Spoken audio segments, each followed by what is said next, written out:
Hello, നമ്മളിവിടുന്ന് ഒരു സ്ഥലം വരെ പോകട്ടെ.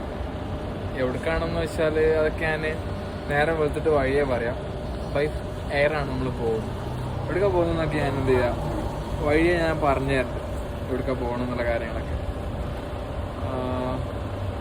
ബൈ എയറാണ് പോകുന്നത്. നമ്മൾ UAE എക്സിറ്റ് ആവും. എന്തിനാണ് ഏതാണെന്നൊക്കെ ഞാൻ വഴിയെ പറഞ്ഞുതരാം. നേരം വെളുത്തിട്ട് ഞാൻ പറഞ്ഞുതരാം. അപ്പോൾ നമ്മൾ ഇവിടെ നേരെ അബുദാബി ഇൻ്റർനാഷണൽ എയർപോർട്ടിലോട്ടാണ് പോകുന്നത്. ഞാനിപ്പോൾ ബസ്സിന് വെയിറ്റ് ചെയ്യാം. അതായത് എൻ്റെ ഹംദ സ്ട്രീറ്റിൽ നിന്ന് ഇവിടെ നിന്ന് നേരെ ഡയറക്റ്റ് ബസ്സുണ്ട്. അപ്പോൾ ഇൻ്റർനാഷണൽ എയർപോർട്ടിലോട്ടാണ് പോകും. എവിടേക്കാണ് പോകുന്നത് ഞാൻ പറഞ്ഞുതരാം. അവിടെ എത്തി ഞാൻ പറഞ്ഞു, അവിടെ ലൈറ്റ് ഉള്ളൂ. ഓക്കെ, നമ്മൾ ബസ് ചെയ്തിട്ട് ബസ്സിൽ വലിയ തിരക്കൊന്നുമില്ല. ഇപ്പോൾ ഇവിടുന്ന് 1 മണിക്കൂറുണ്ട് അബുദാബി എയർപോർട്ടിൽ. നമ്മൾ 1 മണിക്കൂറിന് പോസ്റ്റ് ബസ്സിൽ വലിയ തിരക്കൊന്നും റഷാണെന്നുണ്ടെങ്കിൽ ഭയങ്കര ഒച്ചപ്പാടൊക്കെ ഇങ്ങനെ വീടെടുക്കാമെന്ന് കഴിയില്ല. അപ്പോൾ ഞാൻ അവിടെ എത്തിയിട്ട് ഞാൻ ബാക്കി കാണിച്ചു. നമ്മളിവിടെ എത്തിയിട്ടാണ് അറൗണ്ട് ഒരു 45 മിനിറ്റ്സ് നമുക്ക് അവിടെ നിന്ന് ഹംദാനിൽ നിന്ന് ഇങ്ങോട്ട് എയർപോർട്ടിലോട്ട് നേരെ ബസ്സിൽ വന്ന് ഇവിടെ ഇറങ്ങി. നമുക്ക് മോർണിംഗ് 6:45 ഫ്ലൈറ്റ്. ഒരുപാട് സമയം ഇനിയും ബാക്കിയുണ്ട്. നമ്മളെ ഗേറ്റൊക്കെ ഓപ്പൺ ആവാൻ ഇനിയും 1 മണിക്കൂറും കൂടെ ബാക്കിയുണ്ട്. അപ്പോൾ ഞാൻ ഉള്ളിലോട്ട് എൻ്റർ ചെയ്യുള്ളൂ. അവർ സ്ഥലം പുറത്തൊക്കെ നിന്ന് ഉള്ളിലോട്ട് എൻ്റർ ആവണം. ഗേറ്റ് ഓപ്പൺ ആവാൻ സമയം എടുക്കും. അപ്പോൾ ഇനിയിപ്പോൾ നേരെ ഇവിടെ നിന്ന് ബാക്കി കാര്യങ്ങളൊക്കെ വഴിയെ ഞാൻ കാണിച്ചു തരാം. പിന്നെ എന്താ പറയാനുള്ളത്, അങ്ങനെയൊക്കെയാണ് കാര്യങ്ങളപ്പോൾ. ഏതായാലും നമ്മൾ അബുദാബി എയർപോർട്ടിൻ്റെ ഇങ്ങനെ പുറത്ത് ജസ്റ്റ് ഞാൻ കാണിക്കാൻ വേണ്ടി ഒരു ഷോട്ട് എടുത്താണ് ഞാൻ കാണിച്ചത്. എയർപോർട്ട് വേറെ തന്നെ മൂടാട്ടോ എയർപോർട്ട് പിന്നെ പുറത്തുനിന്ന് കാണാൻ. നമ്മൾ ജസ്റ്റ് എൻ്റർ ആയിട്ട്, കാരണം നമ്മൾ ഗേറ്റൊന്നും ഓപ്പൺ ആവും സമയം ഇനി ഒരുപാട് സമയം എടുക്കും.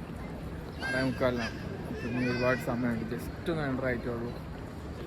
എയർപോർട്ട് വേറെ തന്നെ മൂടാട്ടോ. ഭയങ്കര സിമ്പിളാണ്. അതായത് ആർക്കും ഒരു പരിചയം ഇല്ലാത്തൊരാൾക്കും പെട്ടെന്ന് ഒന്ന് ആക്സസ് ചെയ്യാൻ പറ്റും എന്നാണ് എനിക്ക് കണ്ടപ്പോൾ തോന്നിയത് കേട്ടോ. ഭയങ്കര സിമ്പിളായിട്ടുള്ള എയർപോർട്ട്. ഞാൻ ജസ്റ്റ് ഒന്ന് കാണിച്ചു തരാം. കണ്ട ഭയങ്കര ഇവിടെ ഫുൾ എന്താ പറയുക, നമുക്ക് ആർക്കും ഒരു കൺഫ്യൂസ്ഡ് ആവില്ല വന്നു കഴിഞ്ഞാൽ. എല്ലാം ഭയങ്കര സിമ്പിളാണ് കാര്യങ്ങളൊക്കെ. അങ്ങനെ അത് പരിപാടിയും കഴിഞ്ഞില്ല. ബോർഡിംഗ് പാസ് കിട്ടിയിട്ടുണ്ട് നമുക്ക്. നമ്മളെ ഗേറ്റ് ഓപ്പൺ ആവണമെങ്കിൽ 2:30 മണിയൊക്കെ ആവും. ഗേറ്റ് ക്ലോസ് ആവുന്നത് 6:10 ഗേറ്റ് ക്ലോസ് ആവുകയും ചെയ്യും. അപ്പോൾ അതുവരെ പോസ്റ്റ് ചെയ്യും. ബോർഡിംഗ് പാസ്സൊക്കെ കിട്ടിയിട്ടുണ്ട്. ഇനി ഇവിടെ വെയിറ്റ് ചെയ്യുക. ഗേറ്റ് ഓപ്പൺ ആവുന്ന 2:30 ആവുമെന്ന് പറഞ്ഞു. അപ്പോൾ അതുവരെ ഇവിടെ വെയിറ്റ് ചെയ്യുക. പോസ്റ്റാണ്. ബോർഡിംഗ് പാസ് കിട്ടിയ സ്ഥിതിക്ക് നമുക്കിവിടെ ഇരിക്കാം. അതല്ലാണ്ട് വേറെ നിവർത്തില്ല. ഇപ്പോൾ വഴിയെ കാണിച്ചു തരാം. ഓക്കെ, അപ്പോൾ നമ്മളെ എല്ലാ പരിപാടിയും കഴിഞ്ഞിട്ടാണ്. ചെക്കിങ് കഴിഞ്ഞു, എമിഗ്രേഷനും ഒക്കെ കഴിഞ്ഞു. ഇനി നമ്മൾ ഗേറ്റ് തേടി പോവാണ്. ഗേറ്റ് പോവുക, അവിടെ വെയിറ്റ് ചെയ്യുക. 6:45 വരെ സമയമുണ്ട്. അത്യാവശ്യത്തിന് അനാവശ്യത്തിനുള്ള സമയം നമ്മുടെ കയ്യിലുണ്ട്. അവിടെ പോയി വെയിറ്റ് ചെയ്യാം. ഗേറ്റ് തപ്പി കണ്ടുപിടിക്കലാണ് പണി. പോയോക്കട്ടെ കഥ. എമിഗ്രേഷനൊക്കെ അബുദാബിത്തും ദുബായിത്തൊക്കെ എന്താ പറയുക, നമ്മൾ നാട്ടിലത്തെ വെച്ച് നോക്കുകയാണെങ്കിൽ കുറേ മാറാനുണ്ട്. സിസ്റ്റങ്ങൾ കുറേ മാറാനുണ്ട്. അതെനിക്ക് പറയാനുള്ളത്. എന്താണെന്ന് വെച്ചാൽ ഈ 10 മിനിറ്റ് മാക്സിമം, അതാണ് മാക്സിമം 10 മിനിറ്റ്. ബാഗേജും എമിഗ്രേഷനും ടോട്ടൽ, അതായത് നമ്മൾ എൻട്രൻസിൽ നിന്ന് കയറി വന്ന് നമ്മൾ ജസ്റ്റ് ചെക്ക് ഇൻ ചെയ്ത് കഴിഞ്ഞാൽ ചെക്കിന് കുറച്ച് വരി ഉണ്ടെന്നുണ്ടെങ്കിൽ അത് കഴിഞ്ഞ് കഴിഞ്ഞാൽ ആ ട്രാഫിക് കഴിഞ്ഞ് കഴിഞ്ഞാൽ വെറും 10 മിനിറ്റ് ടോട്ടൽ. അതായത് നമുക്ക് എമിഗ്രേഷൻ ബാഗേജും എമിഗ്രേഷനും കൂടെ നമുക്ക് വരുന്ന സമയം. അതിൻ്റെ ഒരു സെറ്റപ്പാണ് ഞാൻ ആലോചിക്കുന്നുണ്ട്. എങ്ങനെ അപ്പം അങ്ങനെ ചിന്തിച്ച് നോക്കും. നമ്മുടെ നാടൊക്കെ എത്രത്തോളം അതിൻ്റെ മാറാനുള്ളത് പറഞ്ഞ കാര്യം. ആൻഡ് ഫൈനലി ഒരു നീണ്ട ഓട്ടത്തിനിടയിൽ നമ്മൾ ഗേറ്റിലെത്തിയിട്ടാണ്. ഗേറ്റ് ഓപ്പൺ ആവുന്ന ഒരു ഡിപ്പാർച്ചറിൻ്റെ ഒരു 1 hour മുന്നേക്കാണ്. അതുവരെ പോസ്റ്റാണ് ഇവിടെ. ഓക്കെ, അപ്പോൾ ഏതായാലും കാണാം. ഗേറ്റൊക്കെ ഓപ്പൺ ആയിട്ട് അപ്പോൾ ഇത് കയറാൻ നേരത്തെ നമുക്ക് കാണാം. മക്കളെ ഫസ്റ്റ് നമ്മളായിട്ട് എൻ്റർ ആയത് അതിൻ്റെ ഒരു വാശിയെന്ന് എൻ്റർ ആവണം എന്നുള്ളത്. ഫസ്റ്റ് എൻ്റർ ആവണം എന്നുള്ളത്. ഫസ്റ്റ് നമ്മൾ എൻ്റർ ആയത് ഞാൻ പറഞ്ഞില്ലേ, ഫസ്റ്റ് എൻട്രി നമ്മൾ തന്നെ കേട്ടോ.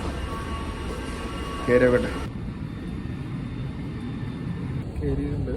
ഇനിയിപ്പോൾ ഒരു 1 hour നേരെ ഇപ്പോൾ ഒന്ന് ലാൻഡ് ചെയ്തുള്ളൂ. ലാൻഡ് ചെയ്ത് ജസ്റ്റ് ഇനിയിപ്പോൾ എമിഗ്രേഷൻ ബാക്കിയുണ്ട്. പുറത്തിറങ്ങുന്നു, വേറെ വഴിയില്ല. നൈറ്റാണ്, റിട്ടേൺ പോസ്റ്റാവും. ഭയങ്കര എന്താ ചെയ്യേണ്ടത് നോക്കട്ടെ. ദിവസം എനിക്ക് ബാക്കിയുള്ളതൊക്കെ പുറത്തുനിന്ന് പറയാം. എയർപോർട്ടിൽ നിന്ന് കംപ്ലീറ്റ് പരിപാടി കഴിഞ്ഞ് ഇറങ്ങിയിട്ടാണ്. ഇറങ്ങി ഇപ്പോൾ നിയറസ്റ്റ് ഏതെങ്കിലും മാള് തൊട്ട് വിചാരിച്ച് ഇറങ്ങിയിട്ട് തൊട്ടടുത്ത് രണ്ട് ലുലുവാണ്. അപ്പോൾ സ്ഥലം എനിക്കറിയില്ല. ഞാനിവിടെ മിക്കവരിൽ ചോദിച്ച് എന്താണ് നിയറസ്റ്റ് ആ മാളുകളൊക്കെ ചോദിച്ചു. ഒരു പറഞ്ഞ ആ സ്ഥലത്തേക്ക് ടിക്കറ്റ് എടുക്കാൻ പറഞ്ഞാൽ അങ്ങനെ ടിക്കറ്റ് എടുത്തു. ഈ പോയിട്ട് എന്താണ് പരിപാടി എന്ന് വെച്ചാൽ എന്തെങ്കിലും ആദ്യം കഴിക്കണം. അവിടെ നമുക്ക് കഴിക്കാൻ കണ്ടില്ലേ, ആദ്യം എന്തെങ്കിലും കഴിക്കുക, എന്തെങ്കിലും മൂവി എല്ലാം ഉണ്ടെങ്കിൽ അത് കാണണം. ഇനിയെല്ലാം വൈകുന്നേരം കിടക്കാം, കാരണം ഫ്ലൈറ്റ് നൈറ്റാണ്. അപ്പോൾ അതുവരെ പോസ്റ്റാണ്. അതാണ് പ്ലാൻ. നമ്മളെ ഫുഡ് കഴിക്കാൻ വേണ്ടി വന്നതാണ്. എന്താണെന്ന് വെച്ചാൽ നമ്മൾ ഇന്നലെ രാത്രി കഴിച്ചാണ് ഫുഡ്. പിന്നെ ഫുഡ് കഴിച്ചിട്ട് ഇന്ന് വൈകുന്നേരം വരെ ഒരു ഫുഡ് കഴിച്ചിട്ട് ഭയങ്കര വിശപ്പുണ്ടായിരുന്നു.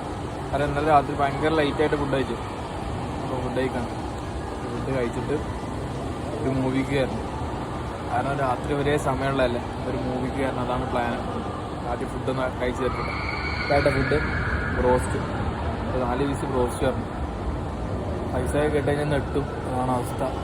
ഓക്കെ, എന്നിട്ട് അങ്ങനെ ഫുഡ് കഴിച്ച് മാളിലുള്ള ഒരു പ്രയർ റൂമിൽ വന്നിട്ട് ഇങ്ങനെ ഇരിക്കുന്നു. നേരമ്പോൾ അവിടെ 10:45 അവിടെ കിടക്കണത് നല്ല പൂതിയുണ്ട്. ബട്ട് ഇവിടെ കിടക്കാൻ പാടില്ല എന്ന് പുറത്ത് എഴുതി വെച്ചിട്ടുണ്ട്. അപ്പം ഈ കിടന്നൊക്കെ വിശക്കില്ലാവുമെന്നറിയില്ല. ഏതായാലും നല്ല ഉറക്കമുണ്ട്. രാത്രി 11 വരെ പൊസിഷൻ ഒരു പടത്തിന് കയറണം. എങ്ങനെയാലും ഞാൻ ഈ ഒത്തിരി ഉറങ്ങിയിട്ട് പടത്തിന് കയറാൻ നല്ല പ്ലാനല്ല. അതിനിവിടെ ഉറങ്ങി എന്താ അവസ്ഥ എനിക്കറിയില്ല. ഏതായാലും നോക്കട്ടെ. ഏതായാലും മക്കളെ ഒന്നും പറയാനില്ല. ജീവിതത്തിൽ ഇങ്ങനൊരു എക്സ്പീരിയൻസ് എനിക്ക് ആദ്യത്തെയും അവസാനത്തെയും ആവും. അലാക്കിന്റെ രാവിലെ കഴിഞ്ഞ് തിയേറ്ററിൽ ഒറ്റക്ക് ഒരാളിരുന്ന് ഷോ കാണും. ആവേശത്തിനാണെങ്കിൽ കയറിയത് സെക്കൻഡ് ടൈമാണ്. അപ്പോ എന്ത് പറയാ, ഞാൻ വന്ന് നോക്കിയപ്പോ ആകെ ഒരാൾ ഞാൻ മാത്രം ഷോ എന്ന് കാണുന്നു. ആരുമില്ല. ഇജാതി മൂഡ് വിഷയം അതൊക്കെ വേറെ തന്നെ ഫീലായിട്ടാണ്. കാരണം ഫസ്റ്റ് എക്സ്പീരിയൻസ് ആണത്. എനിവേ ഏതായാലും നമ്മൾ ഒമാനത്തെ എല്ലാ പരിപാടികളും കഴിഞ്ഞിട്ടാണ്. പരിപാടികൾ മീൻസ് ഇനി തിരിച്ചു പോകുന്നല്ല. രാത്രി 11:00 ഫ്ലൈറ്റ്. ഞാൻ പ്രത്യേകിച്ചൊന്നും കാണിച്ചു തരും. ഞാനും ഭയങ്കരമായിട്ട് ടയേർഡാണ്. ഉറക്കം ഒന്നും ശരിയായിട്ടില്ല. പടം കഴിഞ്ഞ് ഇറങ്ങി എന്തെങ്കിലും നകത്താക്കണം. ഒരു 6 മണി 7 മണി ആ ഒരു ടൈം ആകുമ്പോൾ എയർപോർട്ട് പോകാനുള്ള പ്ലാനാണ്.